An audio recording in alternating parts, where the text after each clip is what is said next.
څنګه کولی شو چې د بل چا د واتساپ میسیجونه په خپل موبایل کې وګورو، مقابل جانب ته به هیڅ معلومات هم نه کیږي.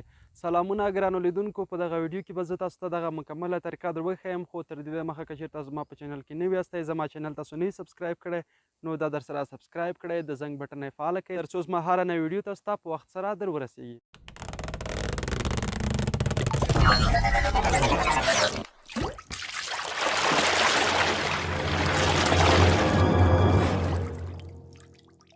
ښه، اول به راشئ خپل واتساپ بار راخلاص کړئ. کله مو هم چې واتساپ راخلاص کړ، په سر کې دغه 3 ډاټس یا 3 ټکي چې تاسو ته ښکاري دغه به کلیک کړئ. کله مو هم چې دغه کلیک کړ نو په دې کې تاسو ته تر ټولو اخري او وروستی اپشن چې راځي د سیټینګز په نامه دغه به کلیک کړئ. له دې کلیک کولو څخه وروسته دلته دوهم اپشن د پرایوسي په نامه باندې دی. په دې کې زیات سیټینګونه دي چې ما ځینې تاسو ته ښودلي دي او ځینې به په راتلونکو ویډیوګانو کې تاسو ته وښیم. نو دغه د ریډ ریسیپټس په نامه کوم اپشن چې دی دا په اوله کې فعال وي، چې تاسو ورباندې کلیک وکړئ دغه به دې خواته شي او دغه کالر او رنګ به تور شي.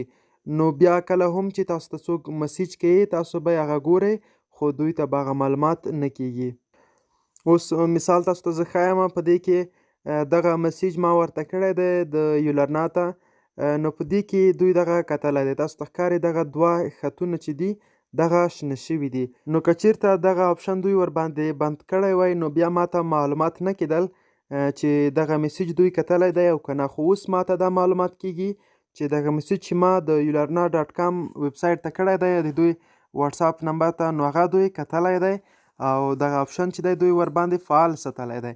نو که تاسو دغه اپشن ورباندې بند کړئ نو دغه خطونه یا دغه ټیک مارکس چې دي دا بیا په شنه خط کې نه راځي، دا بیا په تور رنګ کې وي چې ستاسو ملګرو ته بیا دا معلومات نه کیږي. که تاسو میسیج هم ګورئ هماغسې تور به وي او که یې ونه ګورئ بیا به هم هماغسې وي. نو که چیرته غواړئ چې دا همدې ته ورته نور موضوعات وګورئ زما د یوټیوب چینل در سره سبسکرایب کړئ.